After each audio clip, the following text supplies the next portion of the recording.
Baik, Assalamualaikum warahmatullahi wabarakatuh. Perkenalkan, nama saya Radit Saputra. Saya dari kelas A dengan stambuk L1A1222145. Di sini saya akan menjelaskan tentang sistem pencernaan non-ruminansia unggas. Baik, langsung saja kita masuk pada materinya. Sistem pencernaan adalah penghancur bahan makanan, mekanis atau enzimatis, kimia dan mikroba. Dari bentuk kompleks molekul besar menjadi sederhana.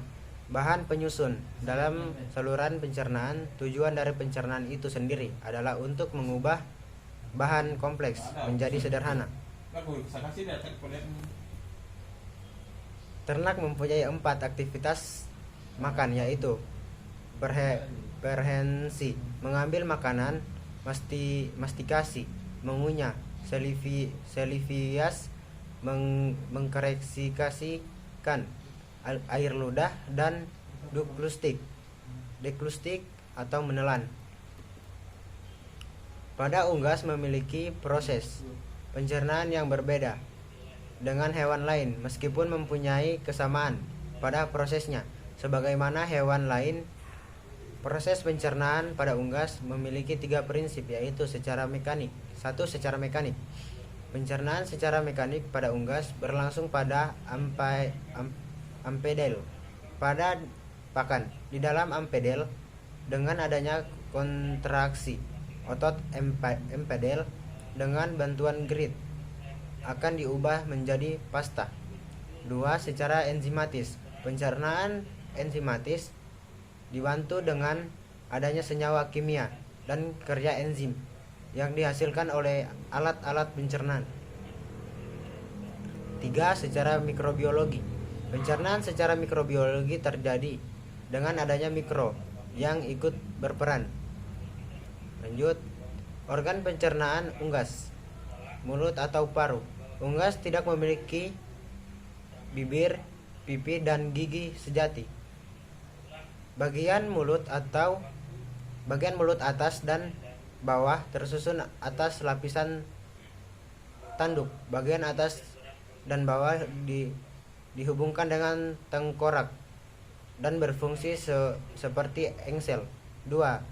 Oesophagus atau tenggorokan merupakan saluran memanjang berbentuk seperti tabung yang merupakan jalan makanan dari mulut sampai permulaan dan perbatasan pharynx pada bagian atas dan profinticulus bagian bawah. Lanjut, crop atau tembolok. Crop mempunyai bentuk seperti kantung atau pundi-pundi yang merupakan perbesaran dari oesophagus. Crop berfungsi menyimpan dan menerima makanan untuk sementara sebelum masuk ke proventriculus.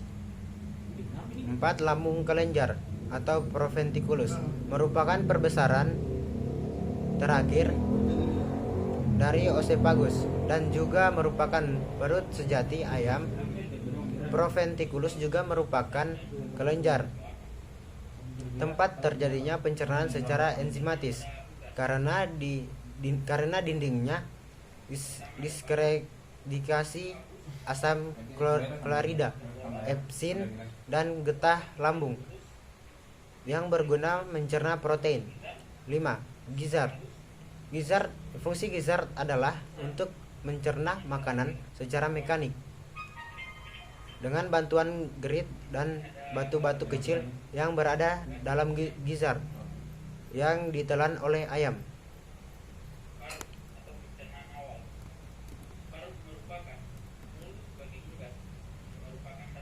6. Usus kecil.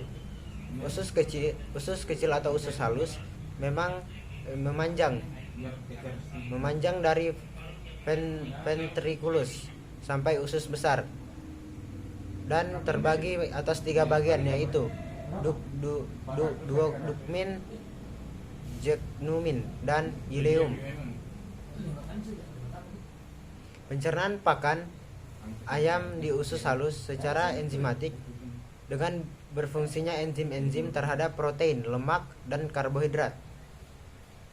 7. Sekum, usus buntu atau usus buntu. Sekum terletak di antara usus halus dan usus besar, dan pada ujungnya buntu. Usus buntu mempunyai panjang sekitar 10-15 cm dan berisi klon tinja. Fungsi utama sekum secara jelas belum diketahui, tetapi di dalamnya terdapat sedikit pencernaan karbohidrat dan protein dan absorbasi air. Di dalamnya juga terjadi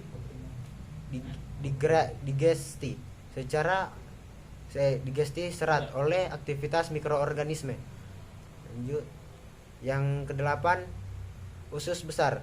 Usus besar merupakan saluran yang mempunyai diameter usus halus dan berakhir di kloaka. Usus besar paling belakang terdiri dari rektum yang pendek dan bersambung dengan kloaka. Pada usus besar terjadi reabsorbasi air untuk meningkatkan kandungan air pada sel tuban dan mengatur keseimbangan air pada unggas. 9. Kloaka. Kloaka merupakan bagian terakhir dari saluran pencernaan. Kloaka merupakan lubang pelepasan sisa-sisa digesti, urin, dan merupakan muara saluran reproduksi. Pada kloaka terdapat 3 muara saluran pelepasan, yaitu urodium sebagai saluran kencing dan kelamin, coprodium sebagai muara saluran makanan, dan proctodium sebagai lubang keluar dan bagian luar yang berhubungan dengan udara disebut fan. Baik, itulah hasil presentasi dari saya. Kurang dan lebihnya mohon dimaafkan. Saya akhiri, wabillahi taufiq walhidayah. Wassalamualaikum warahmatullahi wabarakatuh.